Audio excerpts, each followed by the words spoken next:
तो बेटा ये चैप्टर आपका फर्स्ट है, प्राचीन विश्व, और मेन है ये आपकी रिवीजन। ठीक है, अभी तक आपके सारे चैप्टर्स कंप्लीट हो चुके हैं। हम फर्स्ट चैप्टर से क्या है आपकी रिवीजन शुरू कर रहे हैं। तो ये जो है आपका बेटा लॉन्ग प्रश्न है जो अभी तक हमने नहीं किए थे, और ये आपको क्या है लर्न भी करना है, और मैं इसका कल टेस्ट भी लूंगी। ठीक है, तो प्रश्न है आपका, ये आपका बेटा 5 नंबर का प्रश्न है।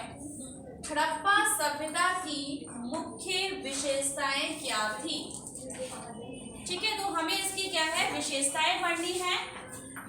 हड़प्पा सभ्यता की खोज 1920 और 21 में लगभग दयाराम साहनी ने की थी, या तो 19 में या 20 में। कहीं हम क्या है 20 पढ़ेंगे और कहीं पर क्या है 21। तो इन 19 और 20 दोनों ही होना चाहिए। 1920 या 21 में दयाराम साहनी ने की थी। इसकी जो मुख्य विशेषताएं हैं, हड़प्पा सभ्यता की मुख्य विशेषताएं, पहला है नगर योजना। बेटा ये जो हड़प्पा सभ्यता के जो नगर थे, ये जो सभ्यता थी बहुत ही विकसित थी।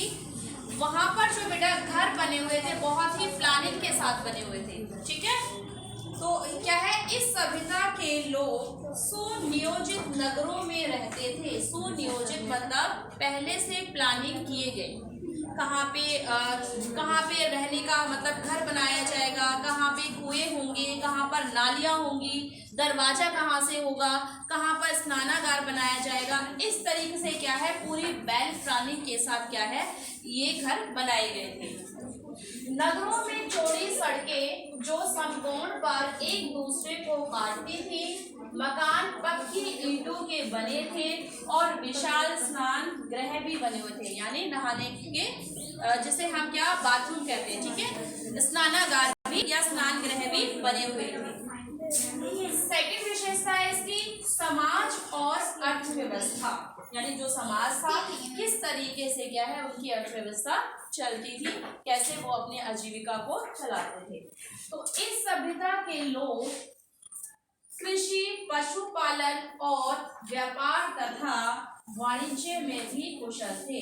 यानी इस सभ्यता के जो लोग थे इनका जो मुख्य व्यवसाय था क्या था, कृषि था, और क्या था पशुपालन था। ठीक है, जो ये जो व्यापार करते थे, जो कृषि थी, कृषि जो पदार्थ होते थे, चाहे वो आपका गेहूं है, चावल है, ये क्या है उगाते थे, और क्या है इनको बाजारों में बेचने के लिए भी इनका उत्पादन किया जाता था। कपास हो गई। ठीक है, तो ये क्या है ये मेनली जो अर्थव्यवस्था थी किस पे थी, पशु और कृषि पर आधारित थी।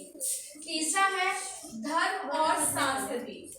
हड़प्पा सभ्यता मात्र सत्तात्मक थी, यानी ये जो सभ्यता थी इस समय जो स्त्रियों की स्थिति थी बहुत ही अच्छी थी, क्योंकि आज जो आपकी सभ्यता है या जनरेशन है किस पे आधारित होती है, पितृसत्तात्मक। यानी इसका क्या मतलब होता है कि पिता के बाद जो भी उसना जो घर या कुल को जो संभालता है वो कौन संभालता है, लड़का संभालता है, यानी पितृसत्तात्मक है, पिता मुख्य होता है।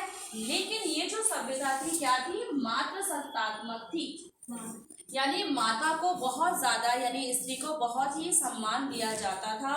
और इस सभ्यता में यानी इस काल में क्या था, स्त्रियों की जो स्थिति थी बहुत ही अच्छी थी।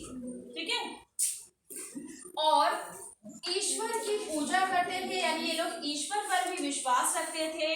और उस समय जो इनका पूजनीय जो भगवान थे वो कौन थे, पशुपति भगवान, जो शिव का ही रूप माने जाते हैं। ठीक है, और ये लोग जादू टोना ताबीज और इन सब पर भी क्या है ये विश्वास करते थे। फोर्थ पॉइंट है लिपि। हड़प्पा सभ्यता के लोग भाव चित्रात्मक लिपि का प्रयोग करते थे जो आज तक वो किसी से पढ़ी नहीं गई है। ठीक है, आपने देखा होगा कि जैसे शिकार करते हुए एक पशु बना होगा और एक कार्टून टाइप में आदमी बना होगा, यानी ऐसी लिपियां थी जिनको कि क्या है चित्रों के आधार पर क्या है उनको वो एक दूसरे से समझते थे। ठीक है, उनकी जो लिपि थी वो आज तक कोई पढ़ नहीं पाया है। ठीक है, तो जो उनकी लिपि है वो कौन सी है, भाव चित्रात्मक। ठीक है। लास्ट है धातुएं। हड़प्पा सभ्यता के लोग तांबे, कांसा इन धातुओं का प्रयोग करते थे और वो लोहे से तो बिल्कुल भी परिचित नहीं थे। उस समय वो लोहे के बारे में नहीं जानते थे कि लोहा भी क्या है, कोई धातु होती है। ठीक है, ये ज्यादातर क्या है, या फिर आपकी सीपियां वगैरह होती हैं, इन सब के ये क्या है, अपने गहने बनाते थे, या फिर ये आपके तांबा है, कांसा है, इनका प्रयोग करते थे। ठीक है, तो ये आपका 5 नंबर का प्रश्न है और ये प्रश्न आपका यही खत्म होता है। ये सभी बच्चे अपनी नोटबुक में करेंगे। ठीक है, कल मैं इसका टेस्ट भी लूँगी। ठीक है।